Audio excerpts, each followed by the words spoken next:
And it's just crazy.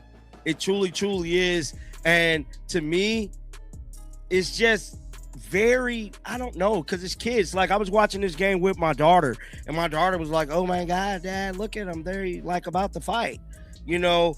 And it's just crazy, man.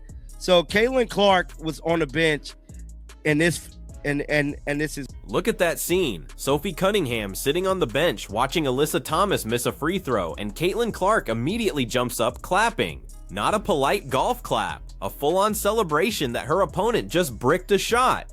And here's what makes this moment so telling. This wasn't some random regular season game. This was the Phoenix Mercury coming into Indianapolis, and what unfolded was one of the most chippy, tension-filled games of the 2025 season. The final score shows Indiana winning 86-77, but that scoreline doesn't capture even half of what went down on that court. Sometimes that's part of the game. I think we kept our heads. I think we could have stopped it a little bit sooner. But at the end of the day, we kept our heads. We finished the ball game well, and that's what we need to do moving forward. Last year, you made a comment about. Kidding. Last year, you made a comment about just wanting professionalism about Delana and wanting a text message or something. Did you ever get an explanation after that? It's old news. Old news, no, and we never will. And I really don't care anymore. Could you feel the tensions?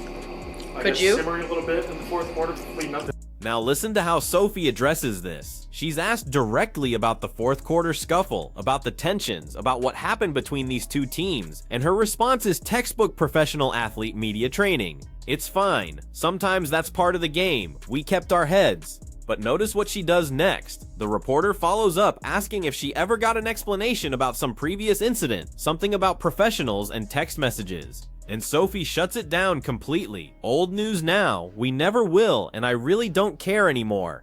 That right there tells you everything. This isn't some one-time flare-up. This is ongoing tension between these teams that's been simmering for weeks, possibly months. And the Mercury coming into Indianapolis on this particular night, they brought that energy with them from the opening tip. To defend your teammates, why is that always something that's been so important for you throughout your career? No, yeah, I think that when you love people, you just want them to be good, be their best selves, and worry about scoring the basket. And you know what? I know my role. Maisha knows her role. I think everyone on our team knows our role, and so it's just kind of who we are. It's in our DNA. You had that first quarter, you guys only 6 points, but then really bounced back with 35 and then 30. What was Steph's message after the first quarter and just going forward? I think it was obvious. We just weren't playing with the intensity and the energy that we needed. And yeah, we've had a lot of games kind of game off, but the whole league has, and so that's not an excuse. And we just got to come out. That first group, they've got to punch first. We got to have them call the first time out. But you know what? I'm proud of how we responded. I think in the past we would have just kind of let that snowball, but we didn't, and so I'm proud of our group.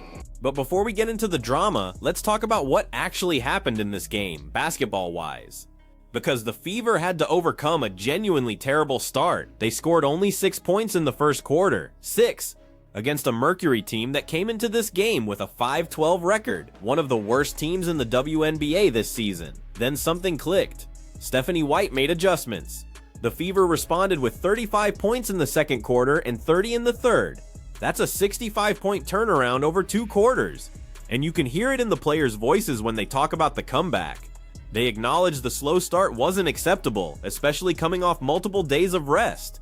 But they're also proud they didn't let it snowball like they might have earlier in the season. This is growth. This is a team that's learning how to win ugly games when the shots aren't falling and the rhythm isn't there. Because here's the reality, the Fever shot only 29% from three-point range this game. That's 10 for 34. For a team built around Caitlin Clark's long-range shooting, that's well below their standard, and they still won by 9 points. Last year you made a comment about.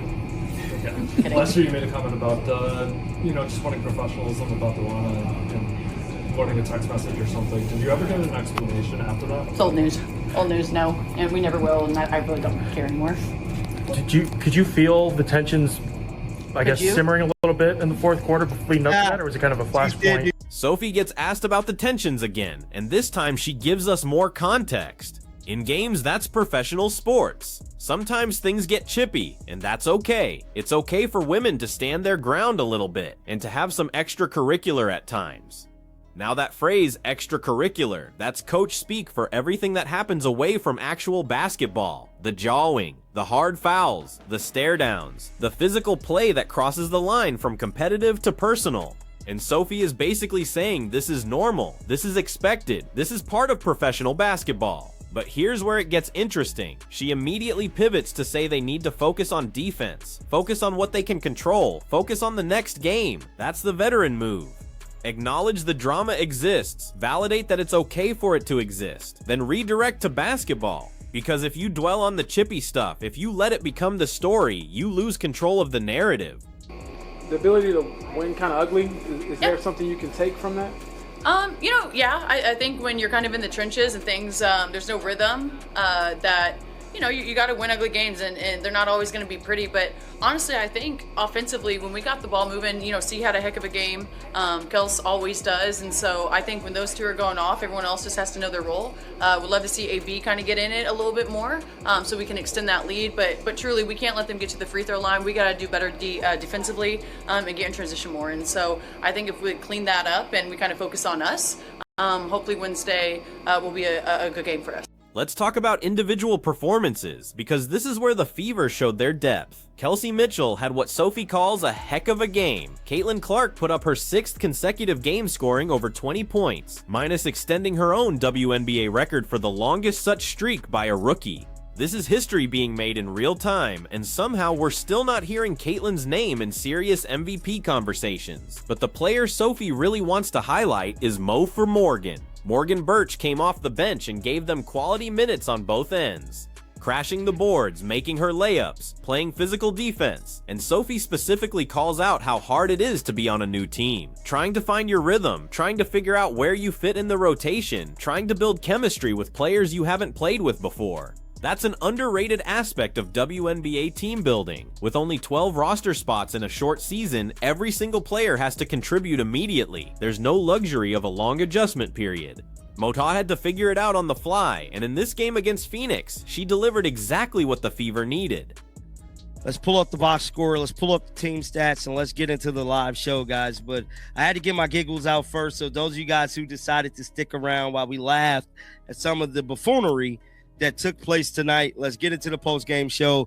Let's check out the live. Let's ultimately see how the Indiana Fever weighed up going up against the Phoenix Mercury. So the final score of the game was 77-86. Indiana walks away with this one. I believe the largest lead the Fever had was 21. Now, at one point, the Mercury did get up by 16, but like I say, the Fever vigorously, quickly figured it out and caught back up. Now we get to the commentary that sparked the real conversation online. The content creator watching this game live says it plainly. They displayed to be thugs that carried themselves as such. And that is the Mercury basketball team. All of them came in looking like they wanted drama. That's inflammatory language. That's the kind of characterization that immediately divides people into camps. And you can tell from the creator's tone that this isn't objective analysis. This is someone who's already picked a side, who sees the Mercury as villains and the Fever as victims in this narrative. But strip away the charged language for a moment and ask the actual question. Did the Mercury come into Indianapolis playing overly physical basketball? Did they cross lines? Because if multiple people are noticing the same pattern of behavior, if the fourth quarter gets chippy enough that it becomes the main storyline, if Sophie Cunningham has to address it multiple times in the post-game press conference, then something clearly happened beyond normal competitive basketball. The creator mentions watching this game with their daughter, and the daughter immediately picking up on the tension. They're about to fight. Kids notice body language. Kids notice when adults are genuinely angry versus just competing hard. And if a young viewer can sense that something's off, that tells you the tension was visible and real. Now, I stated some at the beginning part of this live. I stated that Stephanie White possibly, maybe, finally figured out a way to coach this team. Now, that is crazy when I say that, because the Phoenix Mercury is horrible. They're one of the worst teams in the WNBA. They came into this game with a record of 5-12. They're leaving Indy with a 5-13 record. So it's kind of pretty easy to coach a good game up against this sucky team. I just got to be honest with you guys. Now the Indiana Fever did not shoot well from three tonight. They was 10-34. This is possibly one of their lowest percentage from three tonight, which is 29. Let's look at the actual numbers, because context matters. The Fever held Phoenix to 42% shooting from the field. That's solid defense. That's keeping a team under 50%, which has been a problem for Indiana in recent games. The Mercury's field goal percentage in their last few games had been over 50%, so this represents genuine defensive improvement by the Fever. The largest lead Indiana had was 21 points. At one point in the first quarter, Phoenix was up by 16. That's a 37-point swing over the course of the game. Those kinds of momentum shifts don't just happen because one team gets hot and the other goes cold. That's coaching adjustments. That's veteran players settling down younger teammates. That's a team that's been through adversity before and knows how to respond. Stephanie White deserves credit here. Yes, Phoenix is one of the worst teams in the league at 5-13. Yes, this should have been a comfortable win for the Fever from the start, but when your team comes out flat and digs a hole and you manage to turn it around and win by 9, that's good coaching. That's having a system that players trust and can execute even when things aren't going well early. She definitely did. She came in, she showed up, she did what she was supposed to do. And Caitlin Clark, I believe this is her 6th consecutive game scoring over 20 points. And we're still not hearing anything about Caitlin Clark being in an MVP conversation, which is crazy. And Caitlin Clark set a new record once again for the WNBA. Caitlin Clark has scored 20-plus points and 5-plus assists in this is the longest streak of WNBA history, bro. She breaks her own record from 2024. So when people say that Caitlin Clark is not one of the greats, you're tripping.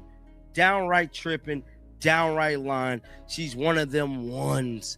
Now, I don't know if the press conference has come out. I'm pretty sure it probably has by now because the numbers is dropping from the live. So let's see. I'm pretty sure the press conference maybe has dropped already. Let me see real quick. Cause I definitely want to see what Stephanie White has said in this press conference. Here's what makes this entire situation particularly fascinating from a league-wide perspective. The WNBA is experiencing unprecedented attention this season. Caitlin Clark's rookie year has brought in millions of new fans, record television ratings, sold-out arenas in cities that used to struggle to fill 4,000 seats. This is objectively the best thing that's happened to the WNBA in terms of mainstream visibility and financial growth. But with that attention comes scrutiny. Every hard foul gets analyzed. Every chippy moment gets clipped and shared on social media. Every post-game comment gets dissected by thousands of people who have strong opinions about these players and teams. And the question the league has to grapple with is how much of this drama is good for business and how much starts to damage the product. There's a fine line between compelling rivalry basketball and games that feel more like personal grudge matches. Fans want to see competitive fire. They want to see players who care deeply about winning and aren't afraid to show emotion. But when it crosses into cheap shots, when it becomes about targeting specific players, when the extracurricular stuff overshadows the actual basketball being played, that's when it becomes a problem. The Mercury came into Indianapolis having lost 7 of their last 8 games. They're a veteran team with championship pedigree, led by Diana Taurasi and Brittany Griner, and they're sitting near the bottom of the standings. That's frustrating. That breeds the kind of chippy play we saw in this game, because when you're not winning on the scoreboard, sometimes players try to assert themselves physically instead. But here's the thing, the WNBA has to consider. Caitlin Clark is the face of the league right now. Whether people want to admit it or not, she's driving ratings, she's selling tickets, she's bringing in sponsors and media deals. And if every game she plays turns into a physical battle where opponents are targeting her, where the focus becomes drama instead of basketball, that's not sustainable long term. The league office has already had to address this earlier in the season. After the Chennedy Carter hip check incident, after multiple games where Clark was getting hit with hard fouls away from the ball, there were conversations about player safety and competitive integrity. The WNBA issued statements. Fines were handed out. The message was clear. Play hard, play physical, but don't cross the line into dangerous or retaliatory play. And yet here we are again, another game where the fourth quarter gets chippy. Another post-game press conference where players are asked about tensions and extracurricular activity. Another viral moment of Caitlin Clark on the bench reacting to what's happening on the court. Sophie Cunningham's response is telling because she's trying to normalize it. She's saying this is just part of professional basketball. Women are allowed to be competitive and chippy. This isn't a big deal. And in one sense, she's absolutely right. The WNBA shouldn't be held to some different standard where female athletes have to be polite and demure. They should be allowed to talk trash, to play physical, to show the same competitive fire that male athletes show without being criticized for it. But there's a difference between competitive fire and targeted aggression. There's a difference between playing hard defense and playing dirty. And the fans watching these games, the content creators breaking down every play, the media members writing about the league, they can tell the difference. They know when something crosses the line. The fact that Sophie says we never will get an explanation about whatever previous incident the reporter asked about, that's concerning. That suggests there's unresolved tension between these teams that goes beyond this one game. That suggests there are grievances that haven't been addressed, communication that's broken down, relationships that are damaged, possibly beyond repair. And when you have that kind of underlying tension, it affects everything. It affects how physical the games get. It affects how referees call fouls because they're anticipating trouble. It affects how coaches prepare their teams because they know it's going to be more than just a basketball game. It affects the entire atmosphere and experience for everyone involved.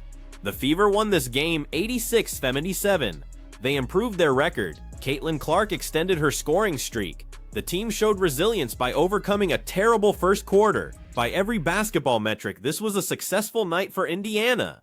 But the conversation afterward isn't about the basketball. It's about the drama. It's about the chippy play. It's about tensions and extracurricular activity and unresolved issues between these teams. That's the reality the WNBA is dealing with right now. The increased attention is incredible for the league's growth, but it also means every controversy gets amplified. Every moment of tension becomes a storyline. Every hard foul gets debated across social media for days. And the league has to figure out how to manage that, how to let players compete fiercely while also protecting its stars, how to embrace the passion and emotion that makes sports compelling while also maintaining standards of sportsmanship and safety. Because at the end of the day, fans want to watch great basketball. They want to see Caitlin Clark making impossible passes and hitting deep threes. They want to see Kelsey Mitchell scoring in bunches.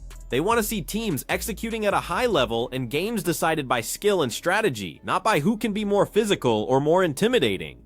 And when the drama overshadows the basketball, when the story becomes about tensions and chippy play instead of actual performance, that's when the WNBA risks losing the casual fans who just tuned in to watch great athletes compete. So where does this go from here? The Fever and Mercury will play again. These teams will see each other multiple times before the season ends. And based on what we saw in this game, based on Sophie's comments about unresolved issues, based on the pattern of chippy play and fourth quarter tensions, it's safe to say the next matchup is going to have everyone watching closely. Will the league step in with warnings? Will coaches address it privately with their players? Will the tension continue to escalate? Or will cooler heads prevail? The answer matters not just for these two teams, but for the entire league, because the WNBA is at a crossroads. It has more attention, more resources, more opportunity than ever before.